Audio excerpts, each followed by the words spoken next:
Welcome to aroma சமையல். நம்ம இன்றைக்கி வீடியோவில் இந்த பச்சை பயிறு வச்சு எப்படி ஒரு பெசரட்டு அடை அப்படின்னு சொல்லுவா, அது எப்படி பண்ணுறதுன்னு பார்க்க போகிறோம். இது வந்து உடச்சல் எடுத்துகிட்டு இருக்கேன். நான் முழு பச்சை பயிறு கூட நீங்கள் எடுத்துக்கலாம். இது ஒரு 1/2 kg போட்டுருக்கேன்.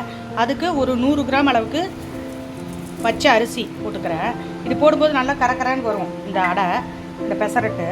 ஸோ இதை வந்து முழுகிற அளவுக்கு நல்லா தண்ணி விட்டு ஒரு 3 மணி நேரம் நம்ம ஊற வச்சுக்க போகிறோம்.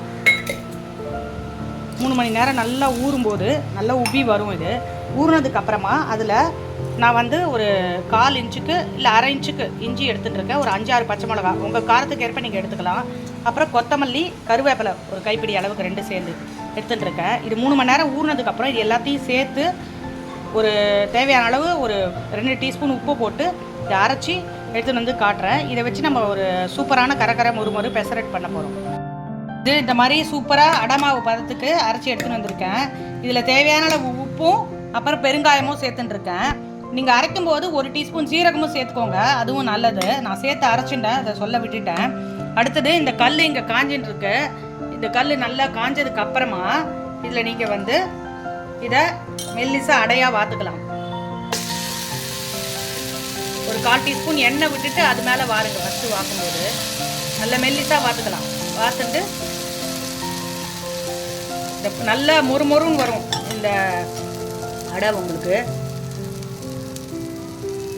என்ன விட்டுன்ட்டேன். ஸோ இதை மொறுமொறுன்னு வாத்து காட்டுறேன். சூப்பராக இந்த மாதிரி திருப்பி போட்டேன், ரெடி ஆகிடுது. சூப்பராக இந்த பெசரட்டு இந்த மாதிரி வாத்து ரெடி ஆகிடுது. இதுக்கு நம்ம வந்து வேர்க்கடலை சட்னிக்கு நான் என்ன பண்ணியிருக்கேன், 3 வரமிளகா வேர்க்கடலையை வறுத்து போட்டிருக்கேன். இதுக்கு தேவையான அளவு உப்பும் பெருங்காயம் போட்டு அரைச்சி எடுத்துன்னு வரேன். வேர்க்கடலை சட்னி தொட்டுன்னு சாப்பிட்டா இந்த பெசரட்டு வந்து செம்மையாக இருக்கும், சூப்பர் டேஸ்ட்டாக இருக்கும். இதை அரைச்சி எடுத்துன்னு வரேன். நான் சூப்பராக வேர்க்கடலை சட்னி அரைச்சி எடுத்துன்னு வந்துட்டோம். அதுக்கு கடுகு, உளுத்தம்பருப்பு, கருவேப்பிலை தாளித்து கொட்டிட்டேன். சூப்பராக ரெடி ஆகிடுது. அவ்வளோதான், சூப்பராக இந்த கரகர முறுமுறு பெசரட்டு அது கூடவே இந்த வேர்க்கடலை சட்னியும் ரெடி ஆகிடுது. இந்த வீடியோ உங்களுக்கு பிடிச்சிருந்தா இதுக்கு ஒரு லைக்ஸ் கொடுங்க. இந்த அரோமா சமையல் சேனலை சப்ஸ்கிரைப் பண்ணுங்கள். தேங்க்யூ.